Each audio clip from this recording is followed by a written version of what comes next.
우리 인생 안에는 하나님을 대적하는 불순물과 걸림돌이 계속적으로 쌓여가지만 우리 하나님께서는 이를 제거해 주시는 완전한 영적 필터가 되어 주신다는 겁니다. 하나님은 어제나 오늘나 영원토록 변화가 없으시며 빛과 생명의 근원이 되어서 우리의 삶에 언제나 좋은 것 그리고 은사와 선물을 내려주시는 것입니다.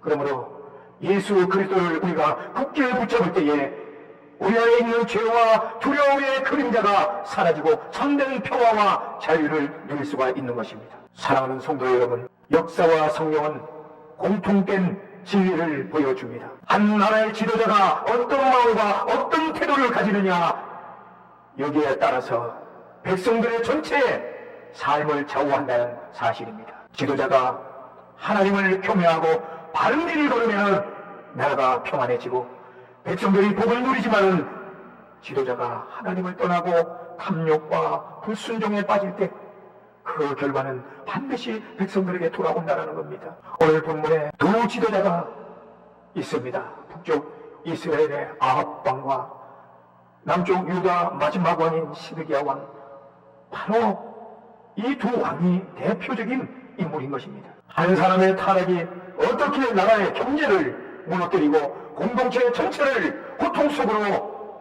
몰아넣는지 오늘 우리가 살펴보기를 합니다. 우리의 가정과 교회 그리고 나라에게 주시는 오늘 이 말씀의 교훈을 꼭 붙잡으시기를 바랍니다. 먼저 오늘 본문에 보면은 아합 왕의 탐욕을 볼 수가 있습니다. 그 탐욕으로 인해서 이스라엘의 경제가 무너지고 그의 불의한 권력을 통해서 백성들이 커다란 고통을 겪는 모습을 우리는 볼 수가 있습니다. 아합은 탐욕에 사로잡혀 왕궁 옆에 있는 나봇의 포도원을 빼앗기 위해 거짓 증인을 세웁니다. 그리고 그 거짓 증인들을 통해서 나봇을 돌로 쳐 죽이는 일이 벌어지는 것이죠. 여기서 우리는 지도자의 탐욕이 어떻게 경제를 불의로 몰아넣는지 보게 되는 것입니다. 포도원은 단순한 밭이 아니라 가문의 기업이었습니다. 생계의 기반이었습니다. 지도자가 백성의 땀과 눈물을 존중하지 않고 그것을 빼앗을 때에 사회 전체의 경제의 질서는 무너지기 때문입니다. 하나님의 경고는 분명했습니다. 내가 내 피를 흘렸으니 내 집에 재앙이 임할 것이라고 말씀을 합니다. 더 나아가 하나님은 아합 시대에 3년 반 동안 가뭄을 허락하셨습니다. 탐욕과 불의가 자연의 질서와 농업 경제까지 무너뜨리고 만 것입니다. 오늘날도 우리가 마찬가지입니다.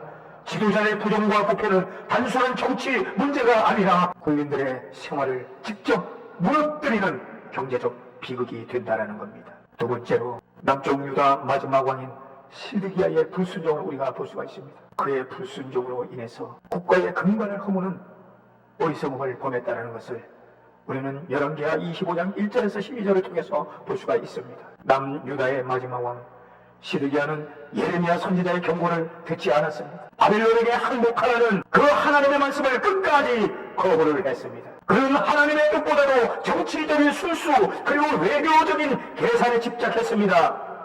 결국 바벨론의 침략으로 예루살렘 성은 불타버렸고 성전은 파괴되고 수많은 백성들이 포로로 끌려가게 되었습니다. 이것은 단순한 전쟁의 패배가 아니라 국가의 경제적, 종교적, 사회적 기반 전체가 무너지고 있는 현상이었습니다. 성전이 불탄다는 것은 단순한 종교시설이 파괴되는 것이 아닙니다. 이스라엘의 경제와 세금, 사회 질서 근본적으로 붕괴되었다는 뜻인 겁니다. 불순종한 지도자는 결국 나라 전체를 파멸로 이끌어갔습니다. 하나님 나라의 경제 원리는 의와 공의에 세워진 나라입니다. 잠언서 14장 34절에 성경은 분명히 말씀을 합니다. 의는 나라를 영화롭게 하고 죄는 백성을 욕되게 하느니라. 아합 왕의 탐욕, 경제를 무너뜨렸습니다. 시드기야의 불순종은 나라를 멸망으로 이끌었습니다.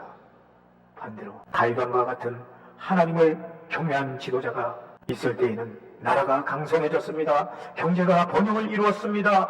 그리고 통일 왕국을 세웠습니다. 오늘 우리 사회도 우리 교회도 마찬가지입니다. 우리의 가정이 하나님을 경외하면은 그 가정이 든든히 서가지만은 그렇지 않으면은 경제적, 영적 어려움이 찾아온다는 겁니다. 교회 지도자가 하나님을 경외할 때에, 교회 지도자가 기도하고 성령으로 충만할 때에 교회가 복을 누리지만은, 그렇지 않으면은 공동체가 전체가 시험에 드는 것입니다. 국가 지도자가 하나님을 경외하고 하나님을 두려워할 때에 나라가 평강하지만은, 그렇지 않으면은 경제와 사회가 무너지게 되는 것입니다. 여러분, 오늘 말씀을 통해서 우리는 세 가지 교훈을 붙잡아야 되는 것입니다. 탐욕은 경제를 무너뜨립니다. 아합처럼 욕심과 불의를 따라 살아가는 삶은 결국 공동체를 파괴하고 만다는 겁니다. 우리의 삶 속에 여러분, 작은 탐욕도 그러므로 경계를 해야 하는 것입니다. 두 번째로 주는 교훈은 불순종은 나라를 무너뜨립니다. 시드기야처럼 말씀을 버리고 자기 고집을 세우고 자기 뜻대로 정치를 이끌어 간다면 반드시 멸망이 찾아온다는 겁니다. 우리는 날마다 말씀 앞에 순종하는 삶을 선택해야 될 줄로 믿습니다. 세 번째로는 의와 공의가 경제의 기초가 된다는 겁니다. 하나님의 정의와 공의를 따르는 삶이 우리의 가정과 교회와 나라를 지탱하는 힘이 되는 것입니다. 그러므로 우리의 개인적으로 정직과 순결한 삶을 살아야 되는 것입니다. 동시에 가정과 교회는 그리고 나라 지도자를 위해서 끊임없이 우리가 중보 기도를 해야 하는 것입니다. 의가 나라를 높인다는 하나님의 말씀처럼 우리는 우리 민족과 교회와 가정 위에 하나님의 정의와 평강이 임하기를 간절히 축원합니다. 아멘.